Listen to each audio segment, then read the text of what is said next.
आदम को परमेश्वर ने कैसे बनाया? अपने स्वरूप और अपनी समानता में और अपने जैसा। आदम के अंदर परमेश्वर ने क्या फूका? जीवन की श्वास फूका। फूका किसको परमेश्वर ने आज्ञा दी? आदम को आज्ञा दी। क्या आज्ञा दी? बोलो, भले और बुरे के ज्ञान के वृक्ष के फल को ना खाना। आप दो बातों में नहीं बढ़ सकते हैं, भले और बुरे में। आप बुराई भी जानते हो और भलाई भी जानते हो, क्योंकि आदम ने वो फल खाने के लिए परमेश्वर ने मना किया। आदम के अंदर परमेश्वर ने जीवन की श्वास फूकी। बोलो, आदम के अंदर उसने जीवन की श्वास फूकी। आदम जीवनदायक आत्मा बना। ठीक है। भले और बुरे के ज्ञान के वृक्ष के फल को किसने खाया? हवाइयों, इधर देखो, पौलुस अंतिम समय में कहता है, मैं तुमसे डरता हूं, बहुत सावधान रहना। जो भविष्यवक्ता, स्वप्न देखना और ये और वो, तुम्हारी बोली तुम्हारे भेद को खोलती है। मेरे साथ हैं? किसने फल खाया? हवा। भले और बुरे के ज्ञान के क्या आदम ने बताया होगा, समझाया होगा, वहां मत जाना, यहीं बैठ, वहां मत जा, वहीं बैठ। परमेश्वर ने, अब आप देखो, आदम को उसने अपने स्वरूप, अपनी समानता में अपने जैसा बनाया। परमेश्वर ने आदम को आज्ञा दी, अदन की वाटिका में रखा, रक्षा करने के लिए और काम करने के लिए, मनमानी करने के लिए नहीं। आप अपनी मर्जी से करते हो, इसमें कोई आशीष नहीं है। खुदा जब बोले तो करो। मेरा अपना पूरा दिन भर मौज मस्ती करके मैं आ जाऊं, सो सा के आ जाऊं 8 बजे से, नहीं नहीं नहीं। आदम काम कर रहा है, काम कर रहा है, काम कर रहा है, वेज फ्रूट सबके नाम लिख रहा है, रक्षा कर रहा है, रक्षा कर रहा। क्यों? किससे रक्षा कर रहा है? वो तो लूसीफर कहीं पे भी घुस जाता है और घुस गया। सर्प का रूप, और किसी का रूप क्यों नहीं लिया? सर्प का रूप, ये छल, ये कपट आपको भारी नुकसान पहुंचाएगी। उसने सर्प का रूप लिया। और आज पौलुस कुरंती की कलीसिया में कहता है, मुझे कहने दीजिए कि ऐसे बहुत से लोग हैं जो स्वर्गदूत का रूप धारण कर लिया, पास्टर का रूप धारण कर लिया, वो भविष्यवक्ता का रूप धारण कर लिया। भविष्यवक्ता प्रॉफिट बने हैं, सिर्फ प्रॉफिट कमाने के लिए।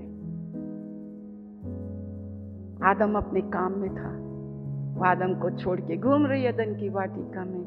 क्यों मना किया है? भले बुरे के वृक्ष को मत खाना। क्यों मना किया है? क्यों बुआ ने मना किया है? क्यों बुआ ने मना किया है? क्यों बुआ ने मना किया है? ध्यान से सुनना। पवित्र आत्मा से परिपूर्ण लोग 92, 93, 97, 98 से यहाँ है। ध्यान से सुनना मुझे। इधर घूम, उधर घूम, इधर घूम, इधर घूम। शैतान ने देखा, हाँ, मॉल में, बिग बाजार, बम्पर प्राइस, ओ हो। शैतान कैसे काम करता है। नहीं, तुम मरोगे थोड़ी ना, पर तुम उसके तुल्य हो जाओगे। तुम उसके तुल्य हो जाओगे। तो आदम कौन सा परमेश्वर के तुल्य नहीं था? आदम तो परमेश्वर ने अपने जैसा बनाया था। वो आदम के पास, आदम गया ही नहीं वहां पे, उसका काम ही नहीं था वहां। वो बेचारा काम में लगा है, काम में लगा। स्त्रियां, आप बहुत संभल के रहिए, बहुत ज्यादा आपको संभलने की जरूरत है। और उसने कहा तुम उसके तुल्य हो जाओगे। उसने कहा, उसने छूना नहीं है, इसको खाना नहीं है। तो जब तेरे को छूना नहीं है, तेरे को खाना नहीं है, तो तू वहां क्यों जा रही है?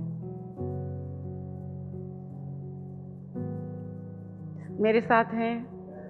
जब तेरे को छूना नहीं है, तेरे को खाना नहीं है, उससे तेरे को शादी करनी नहीं है। मोबाइल,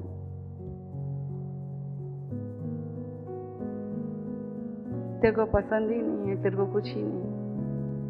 परमेश्वर का हम इतना धन्यवाद करते, नहीं मरोगे।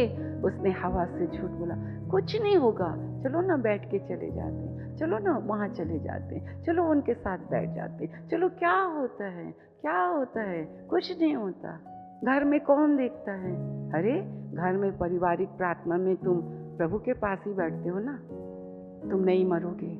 उसने झूठ बोला, तुम नहीं मरोगे पर उसके तुल्य हो जाओगे।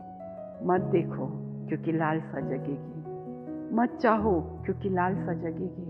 जैसा प्रभु ने रखा है ना आपको, जैसा रखा है वैसे ही आप हो। ये परमेश्वर का वचन है। उसने उसको भरमा दिया, झूठ मेरा वो नहीं है, परंतु उसने खाया। जैसे ही खाया, हवा क्या हो गई? बदल गई। उसने अपने आप को देख लिया, परेशान से हो गई, तुरंत शैतान चला गया। अब देखो, आदम किसके जैसे था? आदम के अंदर कौन था? उसके अंदर किसके गुण थे? आदम कैसे नहीं जान पाया कि उधर हवा बदल गई है? हवा चलकर उसके पास आई, आदम ने देखा नहीं होगा। आदम ने देखा नहीं होगा। ऐसा हो नहीं सकता। वो तो लाइक गॉड। तुम अपने आप को कहते हो पवित्र आत्मा है, तुम कैसे तुम्हारे अंदर नहीं पता है? हमारे अंदर पता है, तुम उसको मानते नहीं हो, तुम उसको कहते नहीं हो। आपका संबंध ही प्रभु के साथ नहीं है। आपने स्वर्ग में अपने लिए कुछ भी इकट्ठा नहीं किया। आदम ने कैसे नहीं जाना, पर उसने आदम को लुभा लिया। तो शैतान ने पूछा, बड़े बॉस ने पूछा, क्या है? उनकी आत्मा तो उद्धार पा चुकी है। तो तीसरा आया, क्या किया? मैंने तो उनको ना आलस रूपी पाप में गिरा दिया। मैं उनको खूब सोने देता हूँ, उनको भोर को उठने नहीं देता हूँ, मैं उनको ना चर्च आने नहीं देता हूँ, मैं उनको इस सब चीज़ों में मैं उनको सुला देता हूँ, मैं उनको बाइबल नहीं पढ़ने देता हूँ, मैं उनको ना आलस रूपी पाप में मैंने गिरा दिया। चर्च देरी से आना, चर्च नहीं आना। हाँ, ये काम तूने बड़ा अच्छा किया। जागते, प्रार्थना करते, बाइबल पढ़ते, संडे के दिन को आते, परमेश्वर के घर में आते तो उद्धार पा जाते। ये तो उद्धार नहीं पाए। मुझे कुछ नहीं चाहिए। मैं तो वो गरीब परिवार को जानती हूँ, उस झोपड़ी परिवार को जानती हूँ, जहाँ पर मेरे आने का इंतज़ार होता था, मुझे बार बार बुलाया जाता था। मैं अपनों के घर आया, मेरे अपनों ने मुझे नहीं पहचाना। और इसी में लिखा है कि वो इसलिए आया कि अनाज्ञाकारी लोगों को आज्ञाकारिता में फेर लाए। वो तुम्हारे शत्रुओं को, तुम्हारे बैरियों को पाँव के तले कर दें। अभी एक उद्धार बाकी है। कितनों को टूटने की जरूरत है, कितनों को बदलने की जरूरत है। एक आलस्य रूपी पाप में, प्रार्थना नहीं करने के पाप में उसने कहा, मैं उनको प्रार्थना ही करने नहीं देता, मैं उनको विश्रामवार के दिन को आने ही नहीं देता हूँ, मैं ऐसे नहीं करने देता हूँ, मैं उनको ऐसे नहीं करने देता हूँ। हाँ, वे लोग उद्धार नहीं पा सकते हैं। आइए अपने प्रभु से कहें, मेरी बुद्धि, ज्ञान और समझ को खोलें। जो दाऊद के वंश से पैदा हुआ, भविष्यवक्ताओं ने उससे कहा, तुमने उसको मार डाला, तुमने हाबिल को मार डाला, सच्चाई को आपने झूठ में बदल डाला। हाबिल तो मर गया, मेरा यीशु इस पृथ्वी से जाके पिता के दाहिने बैठ गया, पर वो सर्वोच्च है, उसके बिना कुछ नहीं होता है। झूठे आवरण को उतार डालो। मेरे प्रभु ने तुझ पर दया की। जितने भी भलाई के वचन उसने तुझसे और तेरे घराने से कहे, उसमें से एक एक वचन पूरा हुआ। मैंने ये भलाई तेरे और तेरे घराने के साथ इसलिए किया कि तू और तेरा घराना मेरी सेवा करे, भक्ति में लौलीन रहे।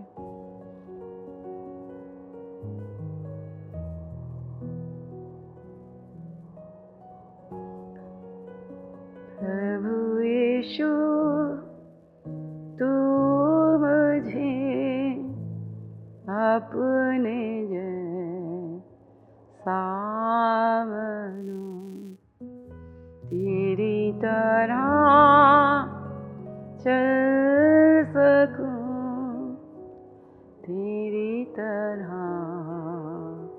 देख सकूं।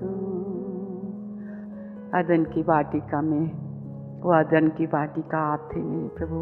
दिन और रात वहाँ पर आते, दिन के ठंडे समय में आदम को देखने आते, उसने उससे मेल खाते एक सहयोगी दिए, एक आशीष दिया, उसी की पसली से में से निकाला प्रभु। हम भी तो उसी क्रूस से टंगे गए, उतारे गए, गाड़े गए, और जब आप जी उठे तो हम जी उठे प्रभु। अब तो कोई नर नहीं, कोई नारी नहीं, कोई स्तुति नहीं, कोई नया नहीं, कोई पुराना नहीं। आपने सबको एक समान प्यार किया प्रभु जी। क्षमा कीजिए, इज़ेबेल की गंदी आत्मा, अधिकार प्रभुता जताने वाली गंदी आत्मा की दुष्ट आत्मा इस कलीसिया से निकल जाए। हो तेरी स्तुति आराधना करता हूँ मैं तुझसे ये प्रार्थना। इच्छा रखें, जो वस्त्र हवा ने उतरवा दिया, आदम ने उतार डाला, वो महिमा के वस्त्र से मैं ढक जाऊं प्रभु जी। वो महिमा के वस्त्र, वो महिमा के वस्त्र, वो लाल वस्त्र प्रभु जी, मेमने के लहू का वस्त्र, वो महीन मलमल वस्त्र प्रभु जी, वो जय पाने वाला वस्त्र प्रभु जी, सुंदर ओढ़ने मेरे परमेश्वर, हर्ष का ओढ़ना मेरे प्रभु जी।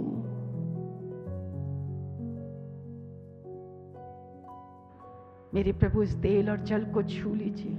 यीशु के नाम से यीशु का लहू बन जाए, यीशु के नाम से यीशु का लहू बन जाए, यीशु के नाम से यीशु का लहू बन जाए। इस लहू को पीकर मेरे परमेश्वर, मेरे प्रभु, जो कोई भी किडनी के लिए हो, गुर्दे के लिए हो, दिल के लिए हो, आंखों कानों के लिए हो, फेफड़े के लिए हो, बड़ी से बड़ी बीमारियां, अंधा गूंगा बहरा, मेरे प्रभु के लहू में सामर्थ है।